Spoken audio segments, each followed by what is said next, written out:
Social മീഡിയയിൽ ഒട്ടേറെ ഫോളോവേഴ്സുള്ള beauty ഇൻഫ്ലുവൻസറാണ് ഓസ്ട്രിയക്കാരി Stephanie pepper. എല്ലാ ദിവസവും സൗന്ദര്യ പരിപാലനവുമായി ബന്ധപ്പെട്ട് അവർ ഇൻസ്റ്റഗ്രാമിലടക്കം കുറേ വീഡിയോകൾ ഇടാറുണ്ട്.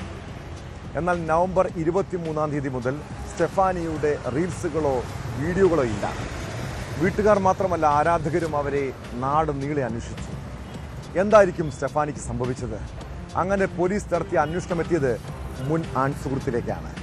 വ്യക്തിവിരോധത്തെ തുടർന്ന് യുവതിയെ കൊന്ന് മൃതശരീരം വെട്ടിനുറുക്കി കഷ്ണങ്ങളാക്കി അയൽരാജ്യമായ സ്ലൊവാനിയയിലെ വനത്തിലാണ് ഉപേക്ഷിച്ചത്. കേസിൽ പ്രതിയെ പോലീസ് അറസ്റ്റ് ചെയ്തു.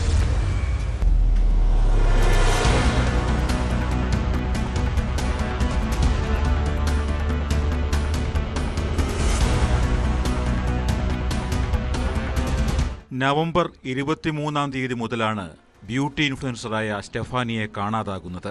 ഒരു പാർട്ടിയിൽ പങ്കെടുത്ത് മടങ്ങിയ ശേഷം വീടിന് മുന്നിൽ എത്തിയപ്പോഴായിരുന്നു സംഭവം. വീട്ടിലെത്തിയെന്നും എന്നാൽ തനിക്ക് പിന്നിൽ ആരോ ഉണ്ടെന്ന് സംശയിക്കുന്നതായും അവർ സുഹൃത്തിന് സന്ദേശം അയച്ചിരുന്നു. ഈ സന്ദേശം അയച്ചതിനു ശേഷം സ്റ്റെഫാനിയെക്കുറിച്ച് പിന്നീട് ഒരു വിവരവും ലഭിച്ചില്ല. ബന്ധുക്കളും സുഹൃത്തുക്കളും പോലീസിന് വിവരം അറിയിച്ചെങ്കിലും ആദ്യഘട്ടത്തിൽ ഒരു ഫലവും ഉണ്ടായില്ല. എന്നാൽ സ്റ്റെഫാനിയുടെ വീട്ടിൽ നിന്ന് അടുത്തുള്ളവർ ബഹളം കേട്ടതും ആൺ സുഹൃത്തിനെ ചിലർ വഴിയിൽ കണ്ടതും നിർണായകമായി.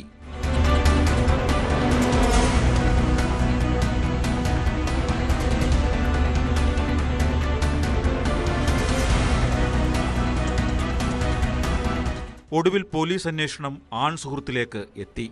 ആദ്യമൊന്നും പോലീസിന് വഴങ്ങാതിരുന്ന ഇയാൾ പിന്നീട് എല്ലാം സമ്മതിച്ചു. ഓസ്ട്രിയ സ്ലൊവാനിയ അതിർത്തിയിലെ ഒരു കാസുനോയ്ക്കരികിൽ നിന്ന് സ്ലൊവാനിയൻ പോലീസാണ് ഇയാളെ കസ്റ്റഡിയിലെടുത്തത്.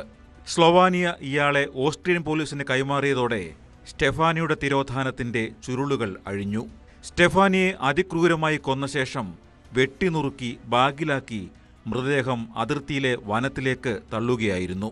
മൃതദേഹമടങ്ങിയ ബാഗ് ഉപേക്ഷിച്ച സ്ഥലമടക്കം ഇയാൾ പോലീസിന് കാട്ടിക്കൊടുത്തു. സ്റ്റെഫാനിയോടുണ്ടായിരുന്ന അടങ്ങാത്ത പകയാണ് അരുംകൊലയ്ക്ക് പ്രേരിപ്പിച്ചതെന്ന് ഇയാൾ പോലീസിനോട് സമ്മതിച്ചു. ഇയാളുടെ 2 ബന്ധുക്കളെയും പോലീസ് കസ്റ്റഡിയിൽ എടുത്തിട്ടുണ്ട്.